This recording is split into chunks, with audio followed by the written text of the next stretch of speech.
Okay, so I think we're rolling on all three, so we'll let Stella. Yeah, we're rolling here.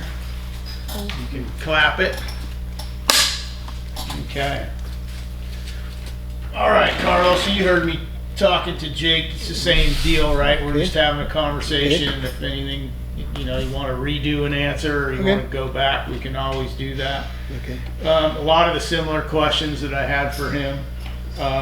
And the first one is, when did you start working here? I started working here September of 1995. 95. Yep. And you still work here? I retired 1 year ago in October. Yep. Okay. Okay. So prior to working here in 95, had you worked in the industry at other places? Not in the sheet metal trade. Nope. I used to be a maintenance mechanic at a cannery in Watsonville for 20 years. Okay.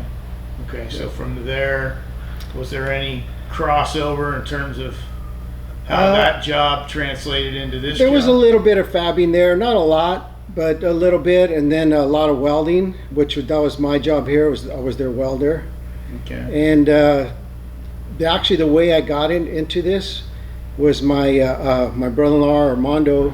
He was head of maintenance, and that's when they were transitioning from their old shop downtown to this one. It was a brand new building.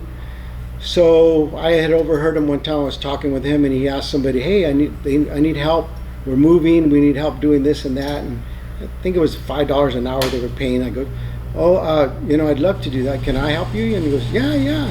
So I came over here, and so I'd help, like building these racks here, they're around, a lot of welding, doing different stuff.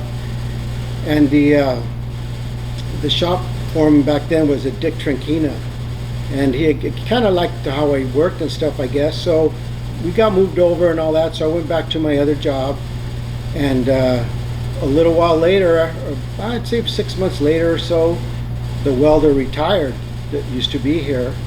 And they had trouble finding a welder at the union hall. So when there's nobody available, they can ask anybody to just come into the union. And so Dick asked my brother, "Hey, ask him if he wants to come work here." And so I did. I was kind of hesitant because I didn't know anything really about the sheet metal part. And he's like, "Don't worry about that," as because I came in as a full-time journeyman. I didn't go to apprenticeship school. And he said, "Don't worry, most of these people learn on the job here." And it really worked out that way. A lot of stuff I learned here, we'll show you how to do this, how to do that. And so pretty much that's how I got into the trade here. Okay. So before we go further, we had Did that I turn that light light go back on? off. I don't know if that It's on the timer. Whoa, oh, you got the mic, okay. What about that That sound? is really loud on. Somebody's in the bathroom in there right now. Okay. That's I what can that still sounds hear you over it. Okay. It's just Well, the louder. question is, can you hear that buzzing? It'll go off in a minute once they're done. Okay. So we'll wait for that just because these mics are so powerful Okay. that they pick up everything, so. But yeah, we'll just keep rolling in terms of our sound edit and everything. Yeah. Yeah, that was, so are these lights timed? Is that how? Some are, some aren't. This one was on a timer. This one is Okay. on a timer. Okay. Just for Tom is really green. He's big into being green. So Yeah. there are a lot of timers. All these, however how many thousands of dollars it costs to change over to all these LED lights Right. compared to all the fluorescents we had Right. before. But obviously it'll save money in the long run. Obviously, I mean, big time, and that's Yeah. if Tom could have everybody ride a bike to work, everybody would be riding a bike. Yeah. So. That's awesome. Yeah, which is great. He rides his bike, rain or shine. Yeah, I see It's him. very, Yeah, very rare that you see Tom driving a car. that's good. Yeah. Keeps him healthy and Yep. keeps the planet green and all Yep. that good Yeah. stuff. Yeah. So do you live in Watsonville or I commute? used to live in Wattsville, but I live in Salinas now. Okay. And I lived in Salinas when I started working here. So Okay. it was a big So commute. what's that commute like? Morning was fine, you know, because I have Yeah, to 'cause you get up at guys 4 gotta in the be here at morning. You know, I 6, get up yeah. at 4 in the morning to get ready and all that, and drive all the way over here. And the morning was no problem. It's the going home part. Okay. Yeah, Yeah. going home part was Because you're off at what, 2:30? 2:30. Yeah, but when I first started, they were starting here at 7:30.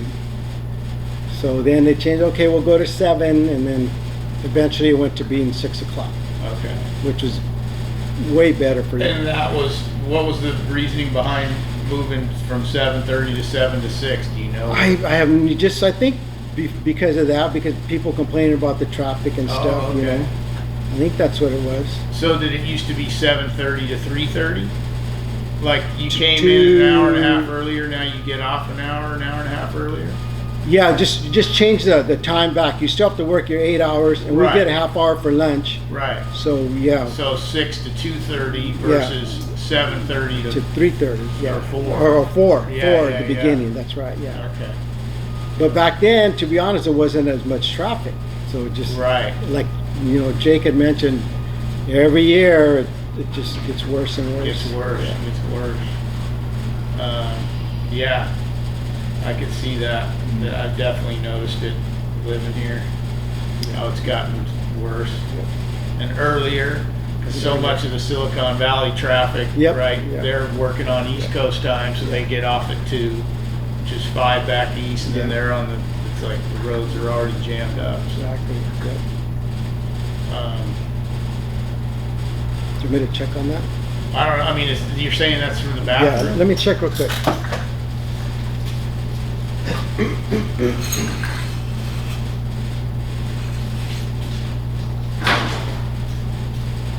Are you not liking it, or you just want to see a different angle? I want to get the grinder shot. Oh, the grinder. Can you let me know if it's... So I think I'm gonna go like this. That's on a timer also, so 1 minute will go. Oh, okay.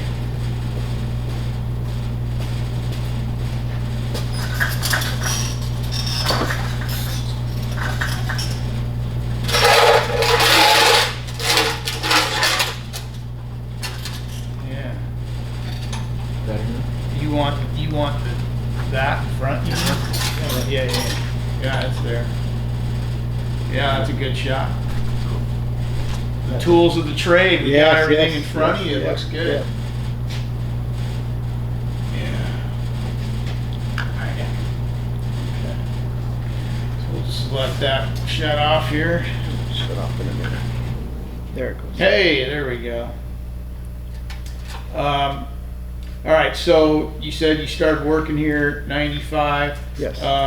So tell us what was your. So you said you had worked at in Watsonville at another spot, but specifically here, what's your job description? What are your My duties? job What do you description? do? Yeah, I was their welder here, their head Okay. welder for all the welding projects that we've had. So Okay.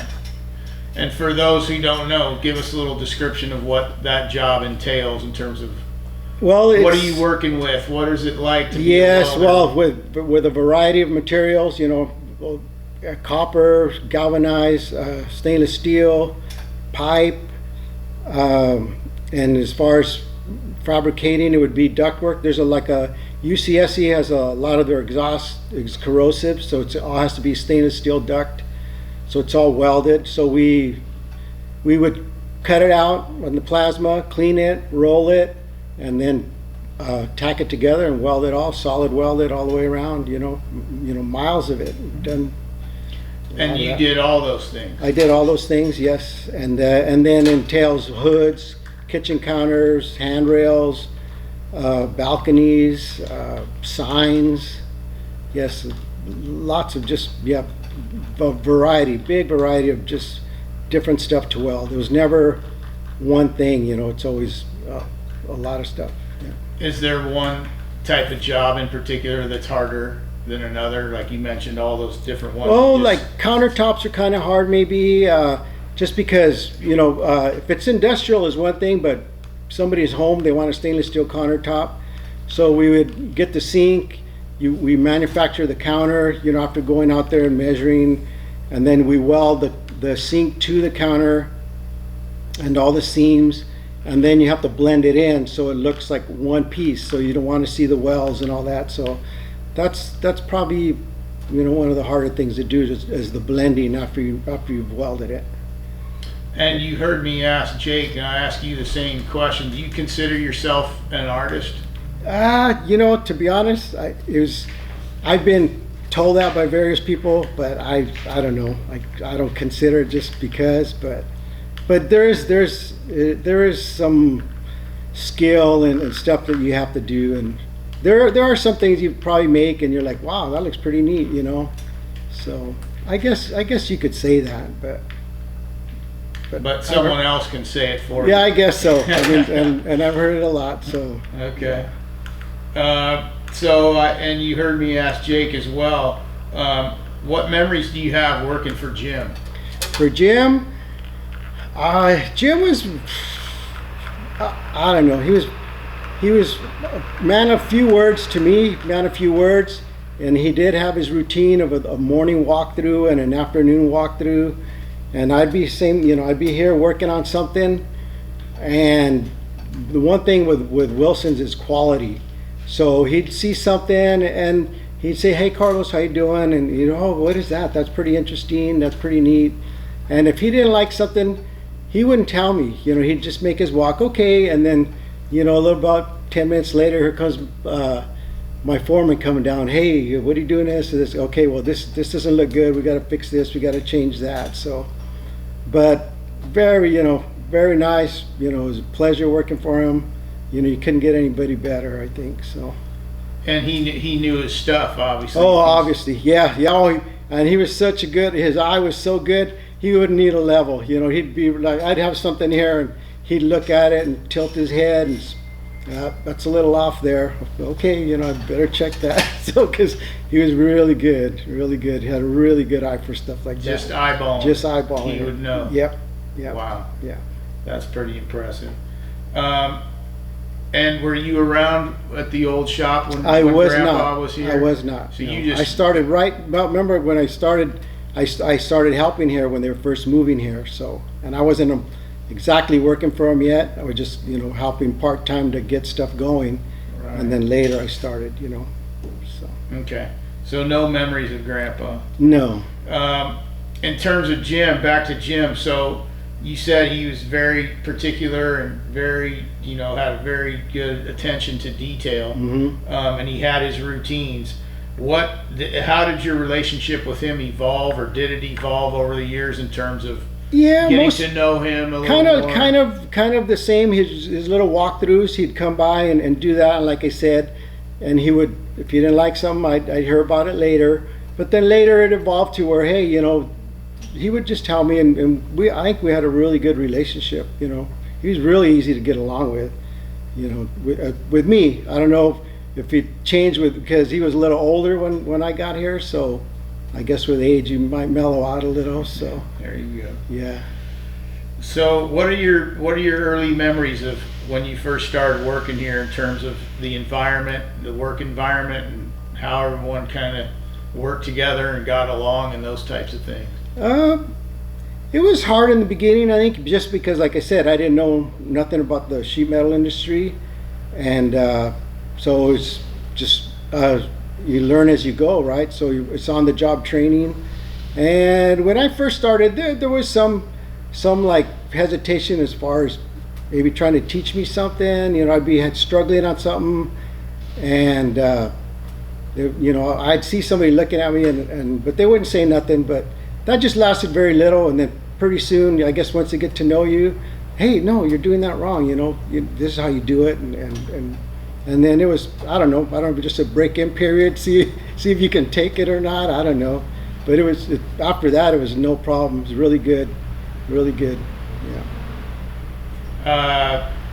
And in terms of the relationships you built here over the years, very good relationships with everybody, and I guess it was to be honest, from this, when I first started, you know, the people I met and all that, and people go in and out, and then you get really close to the ones that have stayed here and all that. So, yeah, I went from like not knowing too much and to towards the end, or hey Carlos, what do you think about this? Carlos, what do you think about that? So I was, yeah, you know, people that were not, you know, they did the work really good, but they didn't have confidence. And hey, look, you're doing it, it's great, you know, and it was, you know, it just evolved into from nothing to teaching kind of. You became a mentor or Yeah, a teacher. yeah.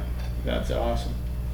How much pride do you take in working at this particular company? A lot of pride, At first, you know, and I think it's something we had to learn, because some places, I've worked at various places and it's okay, just get it done, whatever.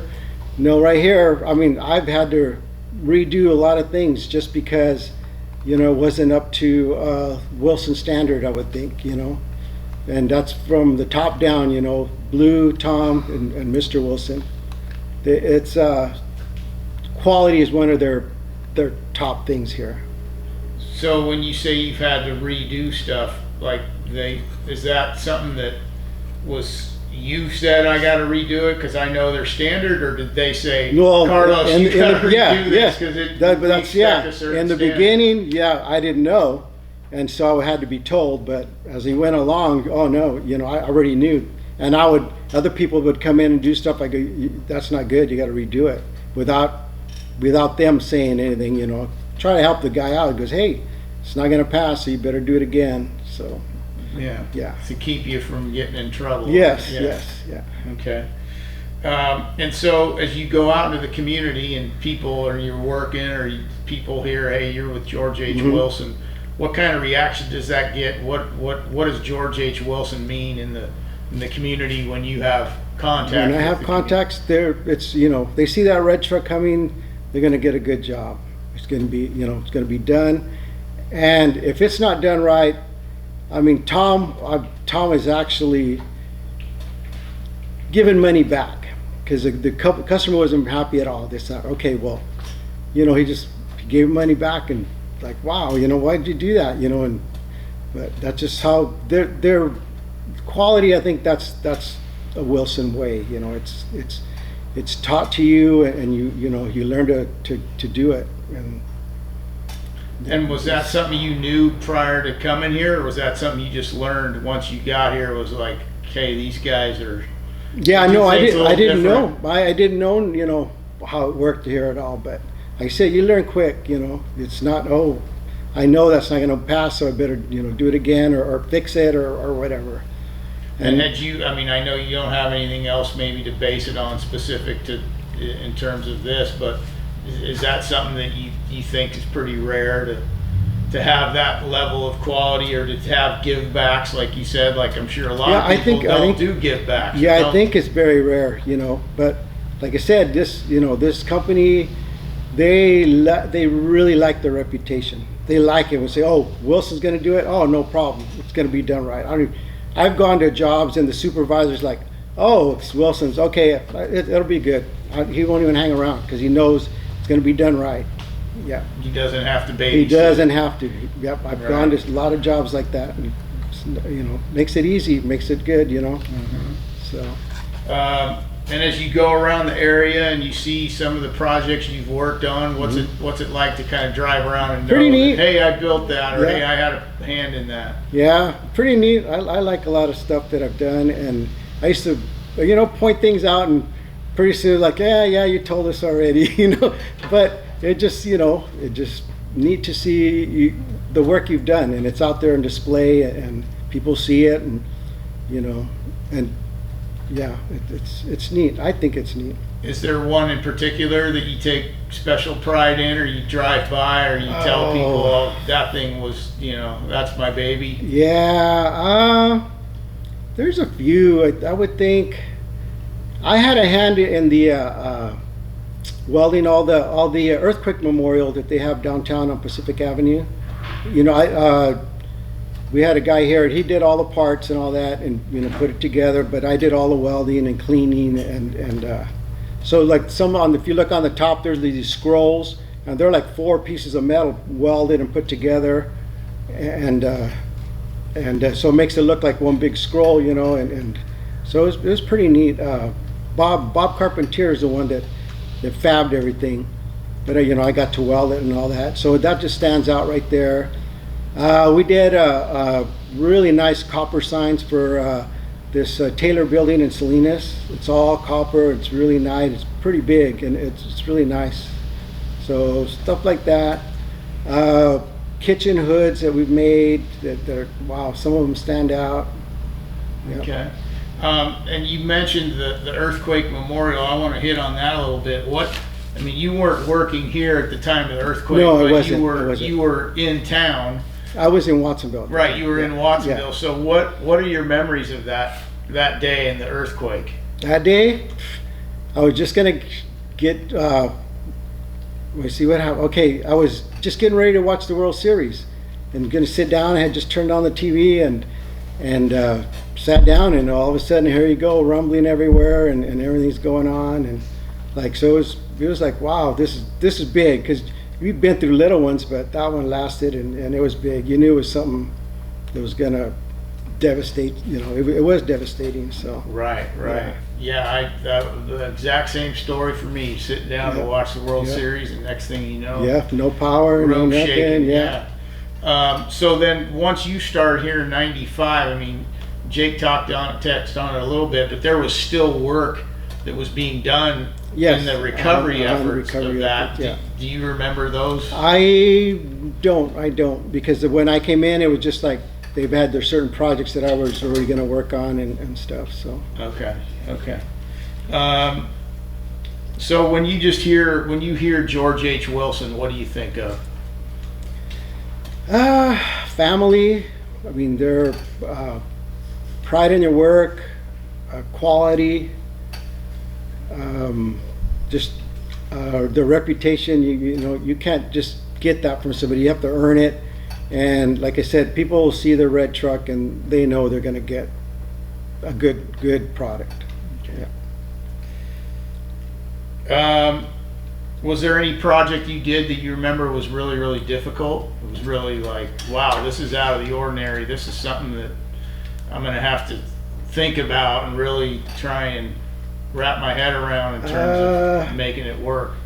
Probably a lot of the ductwork stuff, because a lot of when I say ductwork, I mean big round like this, and then you have to go run it through the building, through walls, in attics, and just the crawling around stuff. Maybe a lot of them were like really hard to get to, and you're just like, man, I hope I weld that all the way around, But then it was big enough that you could crawl inside and look, and so that's probably the hardest stuff, was the big stainless steel ductwork.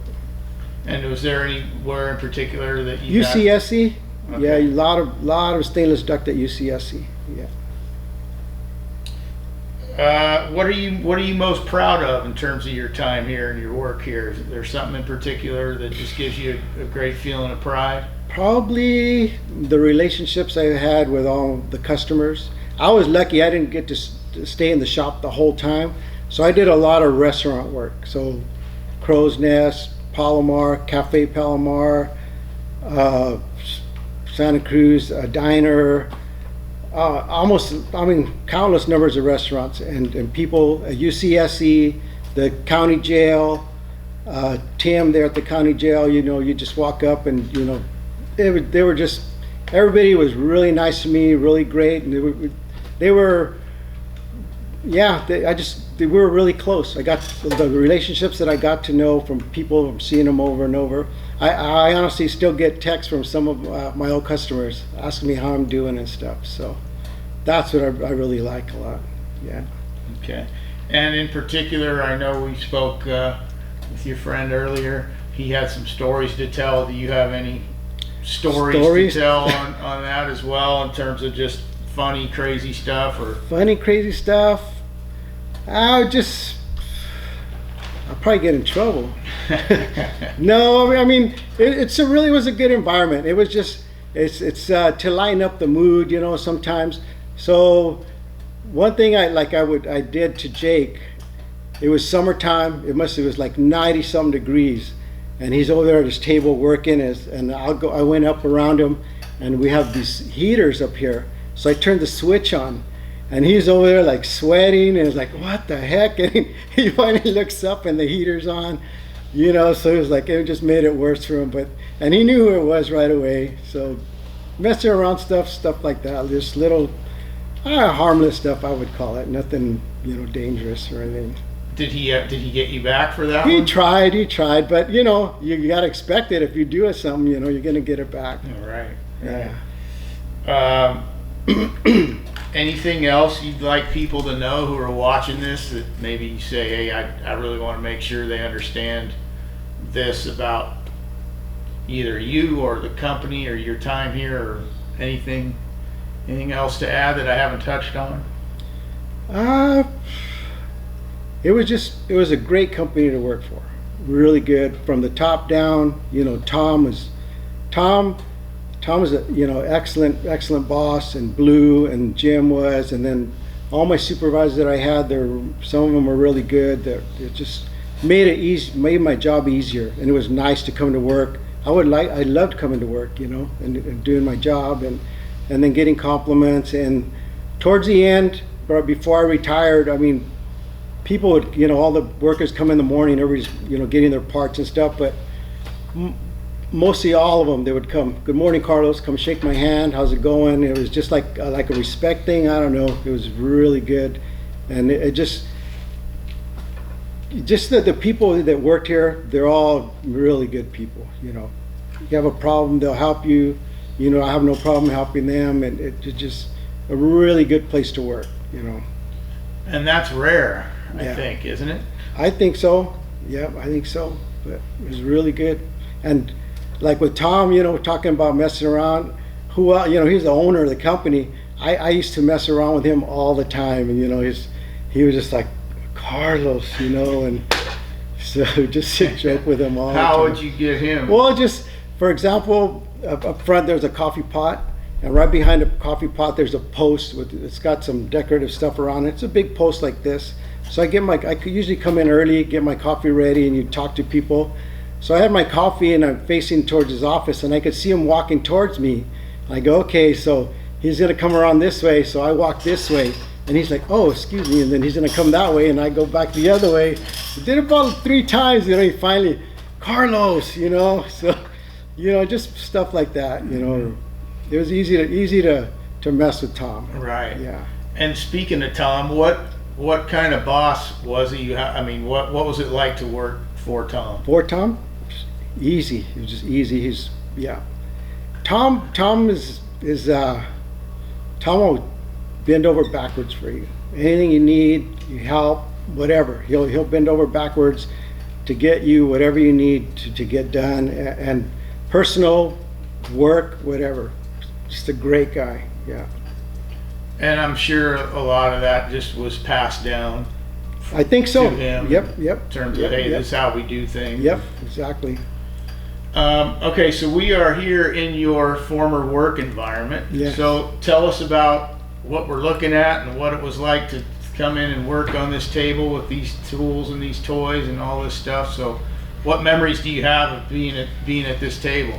Just a lot of projects came on this table, a lot of little fancy things, you know, good things. You know, we got all the welding equipment. We have a MIG machine there. We have a TIG machine here. This is a MIG machine for aluminum welding, and all the grinders. Like you said, you weld, say, a countertop. This is what you use to try to smooth out the welds and blend them in. And the jitterbug, also it's air, vibrates and blends everything in, makes it look good. So, yeah. Okay. And was all this stuff, I mean, it's obviously to us, it's like, wow, this was all stuff, this is stuff you had to learn on the job, or did Well, I was a welder, you know, I knew how to weld before. Okay, so, okay. Yeah. So none of it was new, or? The blending part, you know, a lot of stuff I did have to learn while I was here. But I had good teachers. I think John Freemuth and Tom Pellich, they were kind of like the guys that would weld and clean and all that. So, and they taught me pretty much everything they knew. And so, as And far then- as that, I knew how to weld, but the rest of the part I didn't till Okay. on the job. And the mask over your shoulder, you had to wear that at all times? At all times. Well, when you're welding, of course, Yeah. yeah. Did it ever get hot or? It was in summertime very hot. I mean, I don't know, it's like welders, I don't know what their mentality is sometimes. Like you start a weld, say it's a long weld like this, so you're welding. I've actually caught my sleeve on fire, but I didn't stop till I finished because it just one of those things. I don't know, call it what you want to call it, but it just like because you didn't want to mess up the weld. It was looking really good already. Oh, so if you stop halfway Well, then you have through- to start again, you know, and then a lot of you can see the start and the stop part, and I didn't want to see that, so. Wow, that's Yeah, interesting. yeah. So you set your arm on Yeah, fire to you know, finish you a get weld. a little burn here or there, but yeah. How many times did that happen? It's happened a few times, that I've caught myself on fire over a dozen times that I've caught myself on fire. I didn't stay on fire all the times, just on some of the times, but the other ones you're like, oh, my shirt, you know. So, Anything that was ever like scary or Scary, borderline dangerous or? dangerous. I guess it would all have been dangerous, but one here, I had a shirt right here, and then I was welding here, and somehow a spark got it, and it was on fire right behind me, and I felt the heat, but I was like, I'm looking like this, and until I turned around, and it was just completely melted, and yeah, so You Yeah. survived. survived. Yeah. That's great. All right, well, I think that's pretty much everything I got, unless there's anything, like I said, that we didn't hit on or that you want to make sure we get in there, but No, they've pretty much covered everything. I think just reiterate one more time that it was a great place to work for. You know, I enjoyed my time here. I enjoyed the people. You know, the owners are, you know, you can walk up to them anytime and talk to them. It's not like closed door, you know, anytime, any problem. And just everybody here, from the front part to the, you know, maintenance people, I got along with everybody really good. I really enjoyed my time here. that's great. And actually, yeah, it just reminded me, so were you part of the union as well? When I got in, yeah, you have to be union to Okay. to work in the sheet metal stuff, yeah. Okay. But like I said, they couldn't find a welder, and they called me in because he saw like the work I had done for him, and that's how I got in. I had to buy my union card. Okay. So you weren't union prior to being here? Well, I was union in my other jobs. Oh, but, okay. yeah. Yeah. So tell us about the benefits of being in the union. The benefits is that probably the biggest thing is benefits. You know, your pension, your medical. You know, yeah, pretty much your benefits. And then your pay. Your pay is usually better than non-union. It is better than non-union. Yeah. And I know in the history of labor in this country, there's been union strikes and Mhm. fights over union. Did any of that stuff ever come up in your years as a union member in terms of, hey, we need to fight for better pay? Or, Not here. In my former job, yes, but not here. I've never had a problem since I've been here. so they just took care of you, and it was just Pretty much, kind of pretty an much. unwritten thing. Yeah. Like everyone knew, hey, they're going to take care of us. Yeah, pretty much. I mean, they, you know, they're the ones that negotiate everything, but, you know, I never had a problem with anything that got done, so, That's awesome. yeah. All right, well, I think we're good. I know Nico's getting some different angles there, which is good. But this has been great for us, so thank you. I appreciate You're you welcome. Very coming welcome. in from Salinas to Yep. meet us. We wanted to get you at Aptos, but Oh, no they're problem. doing a play out there, and so we couldn't get into the. That was nice. I like to come see the people here anyway. Okay. Yeah, I'm glad we got to get you Yeah, here, yeah, like yeah. I said, in your old yeah, work zone here. so. Yeah, and I told Tom anytime he needs anything, just call me, you know, I'll do That's anything awesome. for him, so. Awesome. Well, thank you, Carlos. Thank you. Appreciate it. Thank We'll stop it there, huh?